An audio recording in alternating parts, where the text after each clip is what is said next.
This is Hannibal here with my Halloween edition of the Wrestling Observer Review. Chris Jericho back hanging out with Kevin Owens at NHL games together. As we keep hearing Tony Khan talk about how much he loves Chris Jericho, but he hasn't wrestled there or done appearances in like 9 or 10 months now. He just sits at home collecting checks. So good for him for that. There's tons of news today. So I'll jump right into it. Seth Rollins had his shoulder surgery a couple weeks ago. Barry Windham did say in an interview last week he is the brother-in-law of Mike Rotundo, that he was in hospice care, and he said this very sadly. However, the daughter of Mike Rotundo, she is contradicting Barry and saying it's not hospice, it's rehab after a heart attack. So this would not be the first time that family members don't tell the full truth on the health of wrestlers. So who knows who to believe there? I don't see any reason why Barry would lie, but who knows? I don't know how you could go from hospice care, which means you're pretty much near death, to oh, he had a couple heart attacks and he's in rehab. So I don't know. In other news, there's some rumors that Donald Trump and Vince McMahon are both going to be at John Cena's last match in Washington, which there's not a lot of buzz about at this point, and I don't even think the event is sold out. And it's just at an average sized arena. This is sad. Bobby Horn from Men on a Mission did pass away October 19th. I did talk about this last week. He died at 58, but we got some more news on his health. He had been on kidney dialysis since 2010, had a kidney transplant in 2018, liver transplant in 2022, but his body rejected the new liver. His health then worsened where his colon stopped working properly. I guess at one point, since he was never a drug user, and this is one thing I never understood about. I guess in 2016, he was trying to raise money for his kidney transplant, which was going to cost 30,000. He couldn't raise the money till 2018, but he went to WWE and he asked if, since he never had drug rehab, if they would cover his transplant, but they would not. They turned him down, and he never felt like they treated him well in WWE because after he was gone, they never really brought him back. I know Mabel and Undertaker didn't get along, even though Mabel was around a lot longer than Mo. But then again, Mo had some issues with Shawn Michaels, and we know that the issues with the Click, as we also saw this with PCO, they don't forget. Marty Jannetty, I have been talking to lately. He's been dealing with some blood infection problems lately. So there's another guy. I mean, he never used their rehab program, but he's had a terrible ankle for a very long time. Where it would be nice if they after he was one of the mainstays of the golden era, and I know that has no connection to TKO, but I mean, I would love to see, rather than all of these college wrestlers that they hire and all these soccer players and bodybuilders and gymnasts that end up just having contracts for a few years and going nowhere because they have no passion for it. I mean, I'd rather see them spend money on fixing a guy's ankle like Marty Jannetty. One thing I was thinking, by the way, with TKO, how business like they are. Now that we are, I mean, they're making money from streaming, they're making money from Saudi Arabia, but we're seeing a lot of chinks in TKO's armor lately.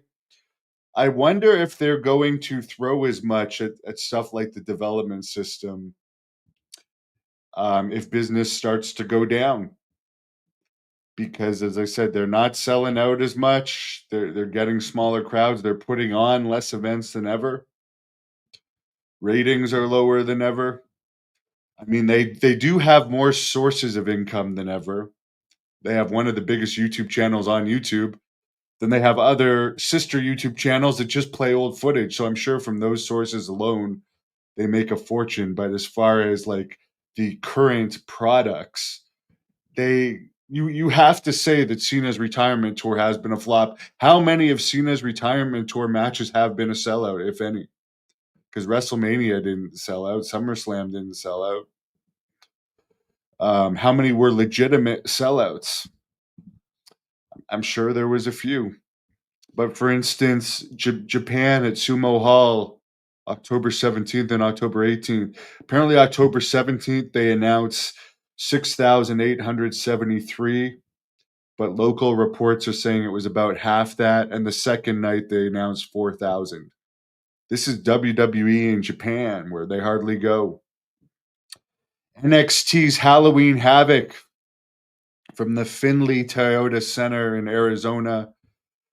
They were in a 6,200 seat building and they had a 2,595. WWE, this has got to be disappointing because Phoenix is one of their biggest markets. SmackDown October 24th only had 4,888. I remember when The Rock did SmackDown in Arizona not too long ago, they had like 19,000. So we're definitely seeing a drop. However, it's not a drop across the board. For instance, Raw in Anaheim, California on Monday had just over 12,000. So I mean, we're seeing chinks in the armor. I'm not saying it's dead yet, but as we see with Jericho and Owens, if I were WWE, I would definitely pick Jericho up. And if I were Jericho, even if AEW offers more money, first of all, you got to kind of find this a slap in the face from AEW to not use you. Whether it's contract or not, like use them for something. I mean, I don't know. That's just bizarre to me. You're paying a guy million and not using him. Millions, millions and millions and millions. Rumor as much as 6 million. So someone should break that down. How many times did he actually appear this year, and how much does that end up being for appearance? Good for him. He's loaded. Here's a bizarre story. Ric Flair said in 1986, after after Jesse Ventura allegedly tried to unionize the WWE and Hogan kiboshed it, that Jesse tried to do the same in Crockett and Flair kiboshed it because he thought it would mean him losing the title if he were to go against the company. That story makes no sense to me. Maybe we could put that one in the same as Flair was there in the locker room for Brody's murder. Another one of Flair's tall tales, because why would Jesse Ventura, who I don't even think was ever in WCW to the early 90s, while he's working for WWE, try to go unionize Crockett? That doesn't even make any sense.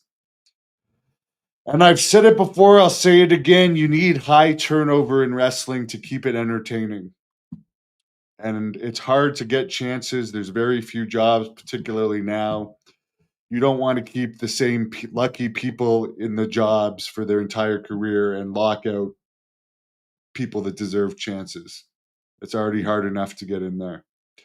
And trust me, you need turnover. When people get stale or people get lazy, they need to be moved out. Too Cold Scorpio, who I've wrestled numerous times and tag team with, he's 60 now. Apparently, he's going to trial on the 3rd, so Monday in Kansas City for the June 2024 incident where he was working security at a gas station at 3:40 a.m. when a guy gave him some trouble. They got into a scuffle. He ended up stabbing the guy multiple times. I've never stabbed anyone other than myself. Sadly to say, but we are Halloween. I had my own Halloween moment about 2.5 years ago when I was going through a very rough time, dealing with some false accusations, which were proven false in court. But Scorpio, I mean, I've done security where I've been the only bouncer or security guard. And when you run into weirdos in the middle of the night, you don't want to screw around because you don't know what this person has on them. You don't know how many people are with them. You just don't screw around. So, and Scorpio's not a guy I would mess with. The match where I tore my pec and got a severe concussion and got lacerations was my PCW Ultra match against Scorpio a bunch of years ago, where we went really hard for about 18 minutes, and that was by far the match I had the most injuries in my career. He's tough, and I would never doubt Scorpio's toughness. But I mean, if you don't know what the guy has and it's 4 in the morning and he's attacking you in a parking lot and you're alone, that's the wrong guy to mess with. And I wish him the best because I like him. Scorpio, I would put as one of the nicest and realest guys in wrestling. And again, I'll tell you, even though he did that, he would do that for a friend. He's the type of guy that if you were getting attacked and he saw you getting attacked, he would do that to save you. He's that type of guy. He's a man's man. In AEW news, they were in St. Louis for Wrestle Dream, 10,600 arena. They had 6,200 fans in there. Really bad news for them. Warner Brothers Discovery is looking to sell the company. So they're getting a very favorable deal considering the brutal ratings they get. They're way overpaid for the ratings that they get for their product. Rampage was canceled a couple of years ago. Now they have two shows, but Collision does absolutely brutal ratings, and we've seen Dynamite get as low as 0.06 lately. So I don't know. I don't know if, at the very least, I would suspect a new owner, if they were to keep AEW around, would not give them such a favorable deal when you consider NXT beats them in ratings almost every week. I would say 95% of the time, and they get far less money. And the salary cap in NXT is 250,000, where people like Jericho and Moxley are making 6 million. Then you have people. Okay, here's something interesting. Kevin Von Erich, who is under contract to AEW, said this, quote, "These AEW wrestlers are a different breed of wrestlers. When I was doing it, we were all glorified thugs, beer drinking hellraisers. Nowadays, these kids are all about success." End quote. They're all about success, but a lot of them are boring. And I'm not saying everyone should be doing stuff. I'm just saying they're as boring. It translates to their TV characters. They're very flat and boring. But here's a funny thing about Kevin Von Erich. They've used him one time since they've signed him. Apparently, they signed him around July 10th, and they used him on like July 12th in Arlington, Texas for like Ring of Honor or something. They literally have Kevin Von Erich under contract, and they used him one time since he's been signed in July, which to me, that's crazy.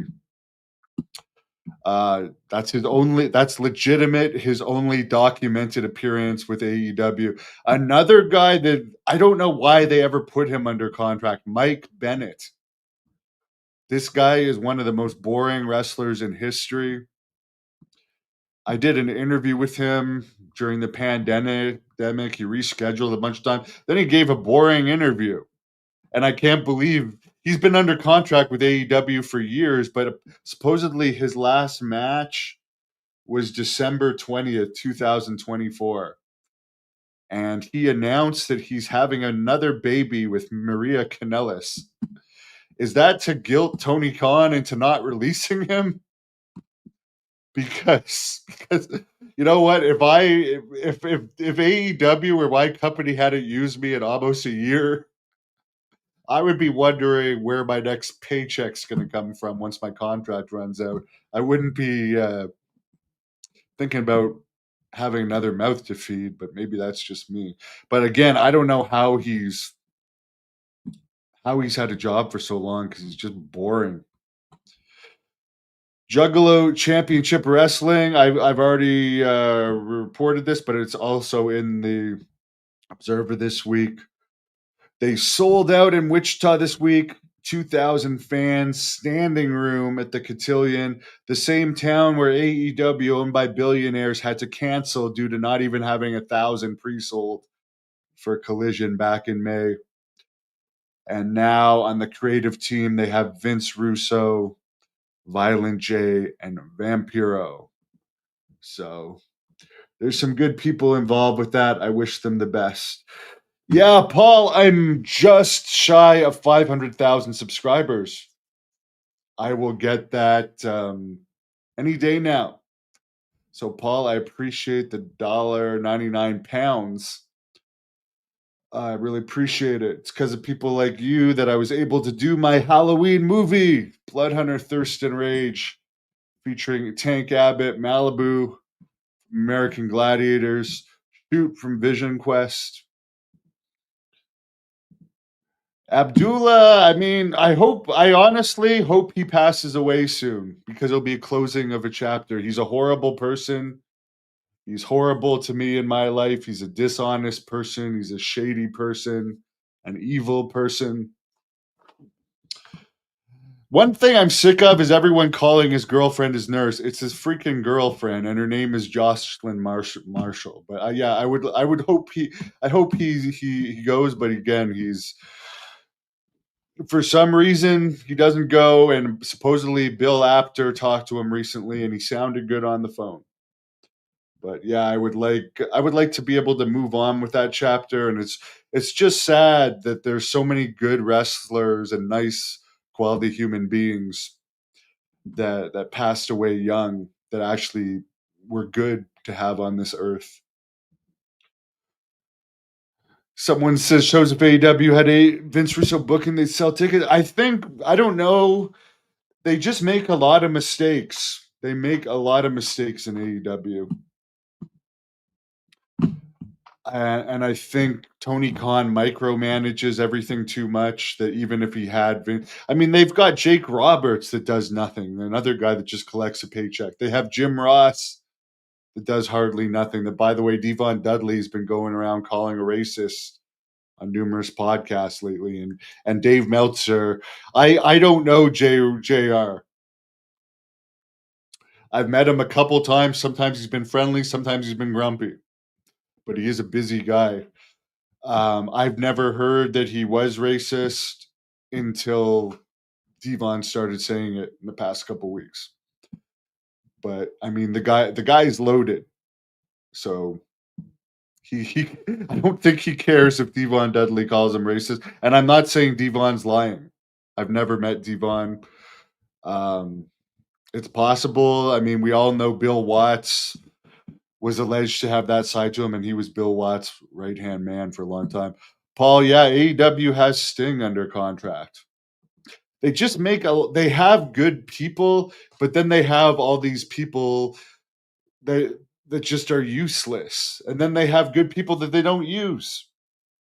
Like, is her name Camille or something? She was NWA champion. She was in the Wrestling Queen movie, and they've used her like 9 times in 2 years.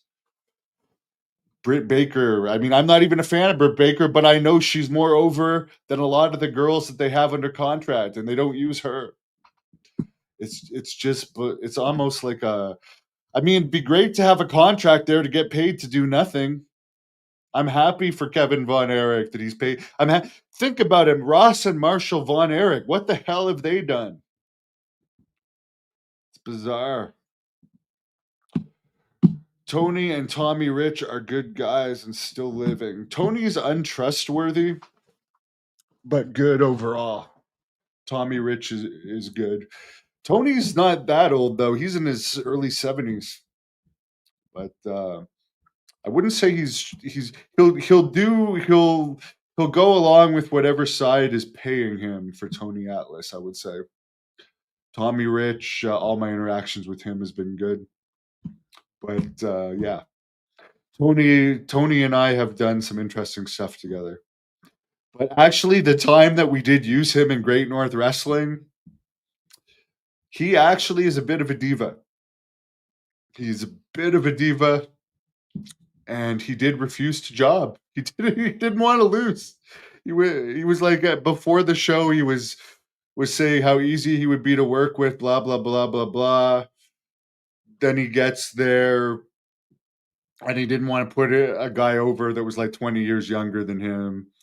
In the end, we came to an agreement that he would take Alka Seltzers and start spitting up Alka Seltzers. And that would just go into the finish.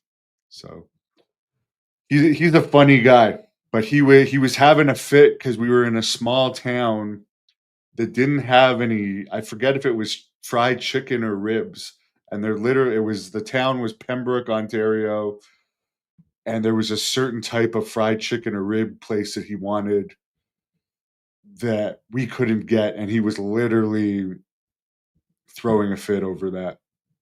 So but overall, he's a good guy. If you book him for something, he's gonna. The other thing with Tony Atlas, I paid for one of his pictures and he never sent it. I paid him. He was supposed to do a picture of the original Sheik and Bruiser Brody for me and Billy Graham. Those three people, and he didn't send it. So as I said, I wouldn't fully trust him.